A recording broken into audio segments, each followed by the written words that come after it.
Hello from the UAE at Fastex's Harmony 6.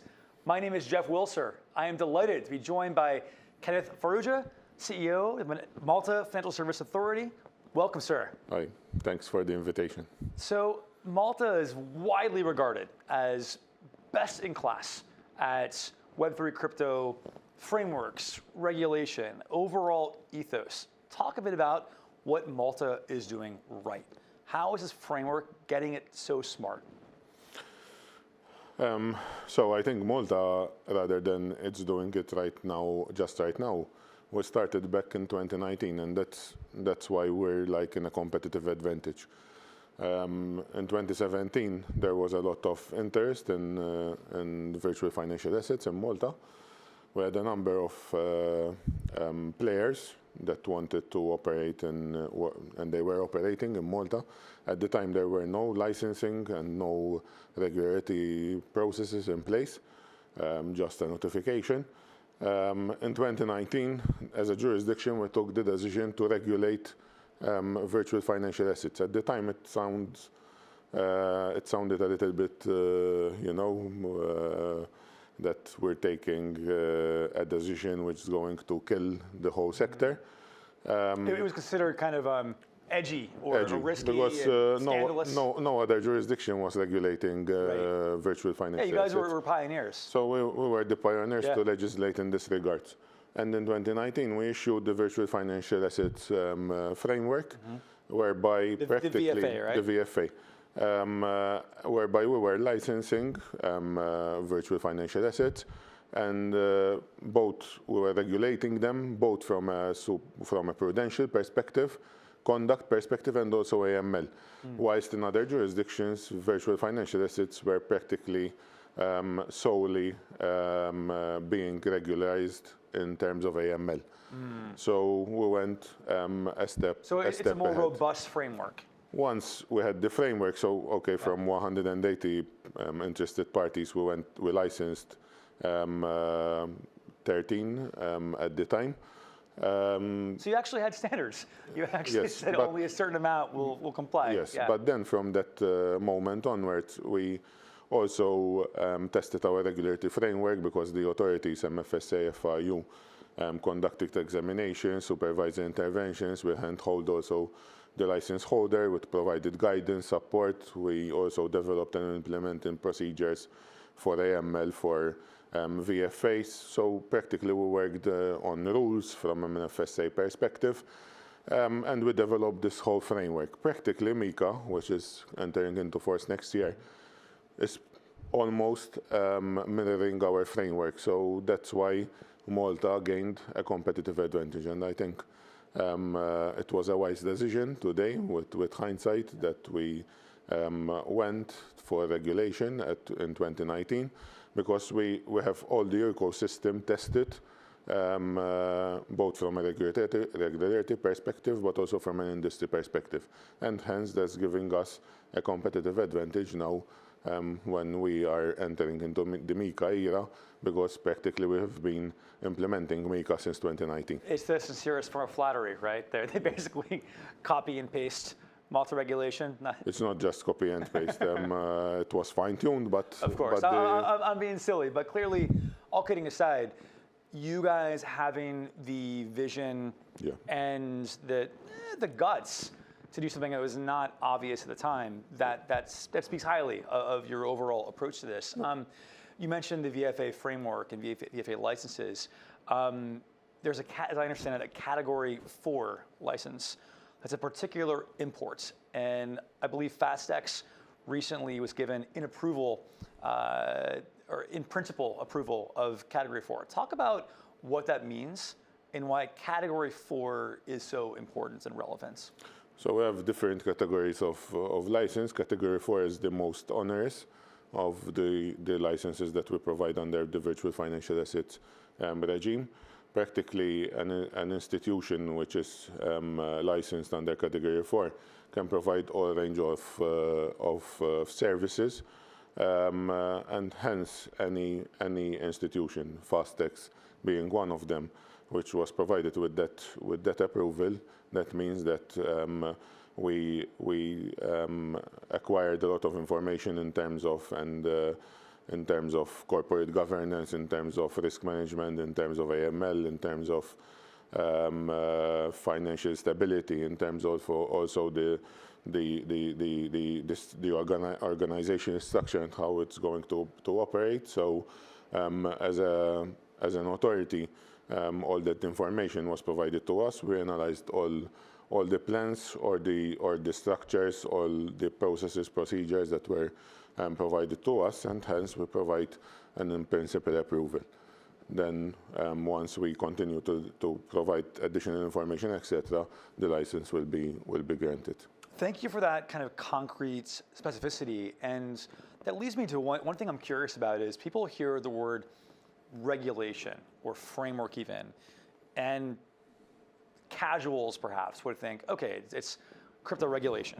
But obviously there's a wide world of different use cases and aspects of Web3 and crypto, ranging from exchanges to NFTs to DeFi to wallets. How, as you think about, and you're kind of, Malta has been, as you said, pioneers since 2019. I guess what I'm getting at is it's not a homogenous space. What are some of the simpler things to regulate? Like, okay, this is easy, low-hanging fruit. And what are some of the more challenging, trickier aspects of Web3 and crypto that is taking a little harder to figure out how to get the balance and the regulation right? I think in terms of regulation, so we took many of the concepts from the financial industry. So in terms of corporate governance, having a board in place, having the necessary structures in terms of CEO, risk management, compliance officers, etc., AML, MLRO, reporting officers. So many of the concepts are already inbuilt in the financial services area. I think moving forward, I think the most promising, and it's an area that we need to delve further, is the technological part. Because we're speaking about something which is mainly technological based. Which is changing all the time also, which right? is changing all the time. So I think if there's an area whereby we need to delve deeper, whereby we need more regulation, I think it's in that area. In terms of issuers, etc., I think the control framework that we have in place through the VFA framework. In Malta, we have multiple legislation. We have the VFA framework. We have also the MDIA framework, the Malta Digital Innovation Act. And there's also an authority which is in charge for the platform.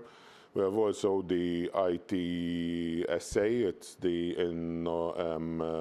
Innovation Technology Services Act. So I think we're trying to regulate also from a technological perspective, but I think it's an area which needs to be further developed. In terms of control from prudential, from conduct perspective, since we applied practically what is being applied to banks and to financial institutions, etc., to the crypto world, I think there we're quite robust. But in terms of technology, I think it's still heavily unregulated. To that point, looking beyond Malta, but the wider global regulatory environment, what do you think are the biggest challenges to getting regulation right on a more global perspective? I think first of all, you need the foresight, because we're regulating. I think Europe is always at the forefront in terms of regulation. True. And Malta, in this case, was one of the pioneers, as we have explained. Then we had France, and other jurisdictions that followed. But I think having the foresight, and I think in terms of regulation, I must admit that the focus now needs to shift on the technological aspect of the technological development of how the systems are built, how the information is being maintained, data protection and other issues. So and there's also it's not that easy to regularize because we're speaking about technology, which is mainly sometimes cloud-based, sometimes it's not just held within the European Union, but also outside the European Union. So even in terms of regulation, there are some challenges to overcome. Last question for you, Kenneth. Give me a prediction of crypto regulation in the next year or two. What do you see is likely to happen down the road? No, I think from a regulatory perspective, I think we are all heading into a digitization world. So practically, as the other industries moved into bundle of products, now I think we need to move to regularize technology, because technology will start offering a multiple services. I recall when the telephony services, first they started with landline, then mobile, then internet, then other services. And I think in financial services, we're moving in that era too. I think we need also to be, we need to regularize, but we need to be proportionate, because otherwise we kill business. So that's also an important challenge for legislators, because you need to strike the right balance between being competitive and being you have the necessary clout in terms of regulation, but you don't need to kill the business, because otherwise you go uncompetitive with other jurisdictions around the globe, etc. Another point, I think it's apart from digitalization, proportionality. I think we need also in this era of technology, in this era of technological advancements, especially technology-based products, we need to work more closely between different jurisdictions, because operators tend to operate from multiple jurisdictions through the cloud, so the challenges are bigger.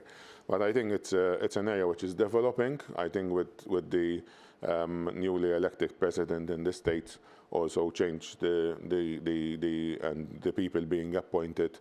I think they will be open also for this industry. I think some bigger states like US, etc., will most probably take the lead. So I think that's the way to go. Well, sir, thank you for your and Malta's vision, pioneering spirit. Appreciate it. Best of luck going forward. Thanks. Thank you.